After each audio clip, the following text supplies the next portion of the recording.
Hi, this is Chef John with Barbeques Galore. The first thing we're going to talk about Thanksgiving here is the process of brining. So brining is a process of submerging your meat in liquid.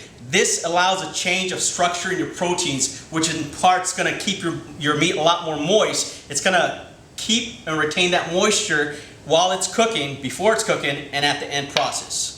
So the brine that we're using here today is going to be Urban Accent Spiced Turkey Brine. It's complete sea salt and it has a blend of herbs in here as well. First thing you want to do is get your water. You want to get your cold water. That is a gallon of ice cold water in here. You want to get your brine and put it in a quart of water.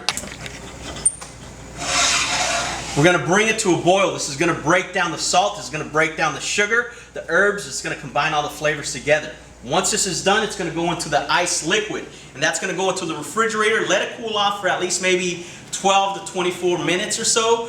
Make sure that it's cold before you add your turkey in there. This brine here is enough for about a 12 to 24 pound turkey per brine. If you're using something that's smaller than 12 pounds, use about half of the bottle. So now what you want to do is add your brine to that ice cold liquid, ice cold water. And you're going to leave this in the refrigerator for, again, 24 minutes or until this becomes nice and cold. And then you're going to add your turkey breasts in there, or your turkey sections. Grab our turkey breast. Keep the skin on there. The skin's going to become very crispy. We're going to drop that boneless turkey breast right in there. Submerge it. Put it back in the refrigerator for at least another 4 hours. And your turkey's going to be ready for grilling. So now we're going to work on the brine turkey. What you want to do is take it out of that brine. And we're going to pat it dry. This is going to allow the oil to coat it fairly nicely without having to worry about the water and the oil not mixing very well together. You guys see this piece right here? This piece right here we'll call the turkey tender. If you want to, you can remove that turkey tender off and grill it separately. That way your turkey grills evenly. Extra pieces of fat, you can take those off too if you'd like. Kind of trim it down just a little bit. So now what we're going to do is we're going to grab some grapeseed oil or any high heat grilling oil. I'm going to go ahead and lightly coat this turkey breast with oil on top and bottom. So now we're going to grab this turkey and throw it on the grill. And I am going to start off on high heat. Drop it on there. And I'm going to keep on turning it around in circles. Basically what this is going to do is give it a nice golden crust all the way through without burnt grill marks on there. This is going to give it a nice even crust. I'm going to do the same thing here to both sides.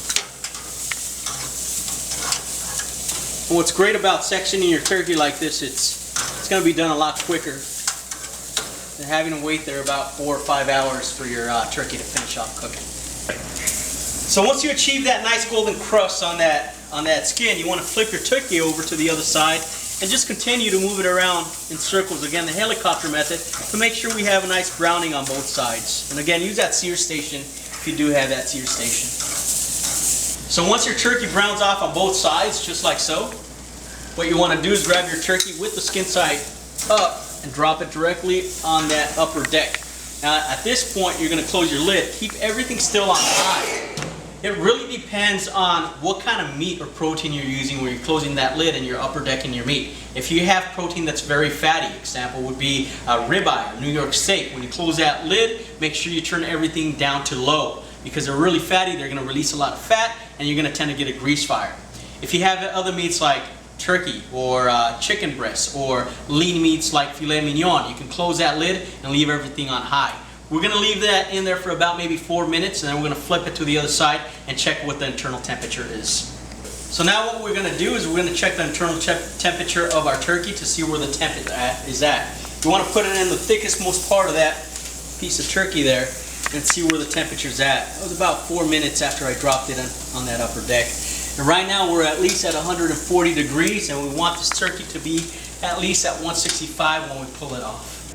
So once your turkey comes off that grill, you want to rest it for at least maybe 5 to 10 minutes in time.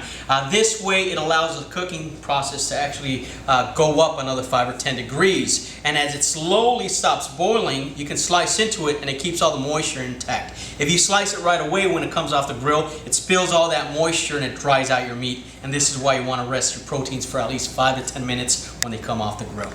So now we're going to slice our turkey after it's been rested.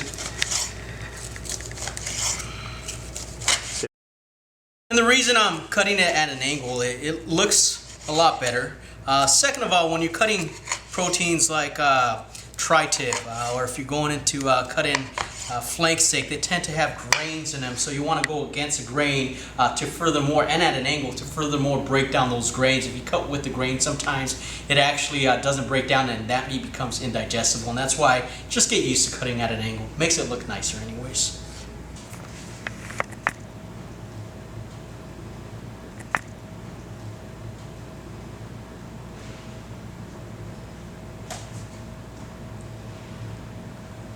The reason I'm doing it this way here is you want a contrast in colors and you want height in your dish. Makes it look really nice. If you were doing a bigger platter, I would just definitely put a big amount of mashed yams on the bottom, put your turkey on top, and put the cranberry sauce on top. This way your turkey on top gets some love with the cranberry sauce. And you have all these different flavors combining. You have salty, you have a little spicy, you have some smokiness in there as well. So there's a lot of different flavors and actually textures in this dish.